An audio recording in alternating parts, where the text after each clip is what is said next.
Check. 1, 2, 3. Are we good? I think we're good. Happy New Year. Officially, we are now in 2017. Thank God. It feels really good because, it's times like these when I am reminded that when the world turns to shit, you write. And thus, I wrote. I got 5 questions, so naturally I have 5 answers, and the way I'll do it is just go in the order of which they were the hardest to answer, because when you ask me what I think of a certain filmmaker versus what editing software I use, there's a tad more thought that gets put into one question versus the other.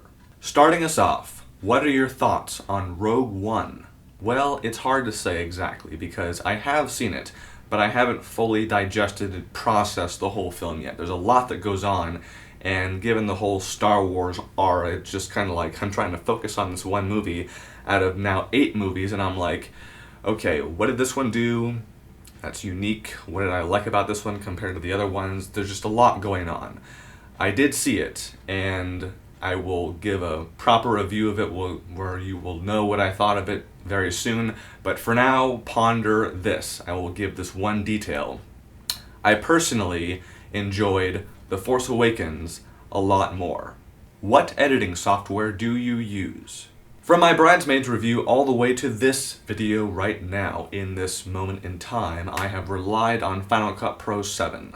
It's heavily outdated, but I have relied on it for so many years now because it's the one that I really first learned how to use, that I got comfortable with, that I really formed a relationship with. And my edits are very basic, and I memorized the keyboard shortcuts years ago. So, today it's like once I get into editing, into post-production, I'm plugged in and I don't want to stop. The only downside is that you can't import really high quality footage into the software. Like if you shoot on a Red camera, I'm pretty damn sure it won't take it because it's just so high quality. So you'd have to downgrade, which is a real bummer. I mean, there are softwares like Avid that, can handle that kind of footage, but I don't have Avid and I don't plan to use Avid because I've tried it at school, and let's just say after a few dates, I'm not looking to go study. Do you have any original screenplays in the works? Oh yes. It's a comedy inspired by my experiences job hunting, and it's actually a short film script that I've technically already made for a class because I wrote it for the class. And it's not on my channel, but I will provide a link to a different site if you want to watch it. Thankfully, the actors who are in it liked it quite a bit, but I know that there's more territory to be explored. So what I'm doing, per their enthusiasm and my own desire as a storyteller, I am exploring the possibilities of the story playing out in a series, actually. As a pitch, sort of, think Crisis in 6 Scenes meets The Office. The title is 20 and Broke, so ideally, I'll get it made before I turn 30. Do you work with the same friends in all your projects as actors, or do you seek out fresh, new talent? Generally, I always enjoy working with my friends, and for 3 reasons. Number 1 is that there is an established rapport. We know each other really well. We trust each other, and in lieu of that, we always find fun ways to make something better. Like if something's not working, if something doesn't feel right, if it's stale, then we collaborate and we find ways to make it better, more exciting. And if you have an established rapport, that just kind of comes more naturally. However, I do seek out fresh new talent whenever it's appropriate. And what I mean by that is if there's a role I need cast, but my friend isn't right for the role, I will find someone who will fit that role really well.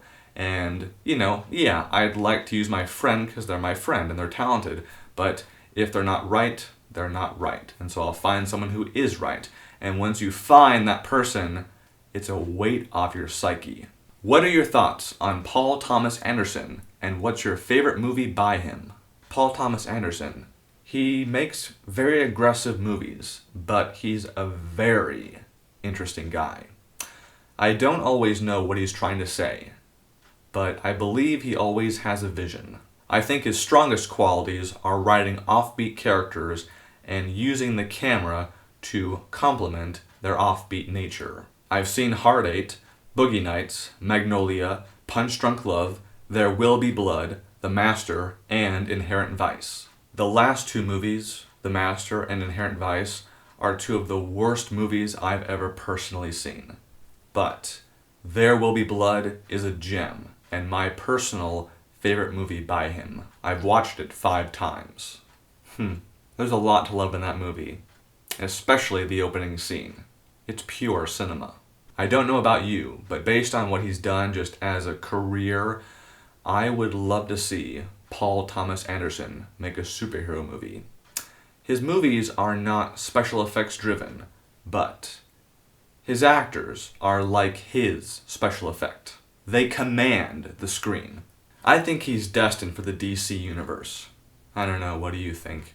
I'm thinking he could be the perfect match for Suicide Squad 2. Think about it. All of those personalities and that ensemble, dude, that is a match made not in heaven, but in some it has to happen. Coming soon are the following. Be well.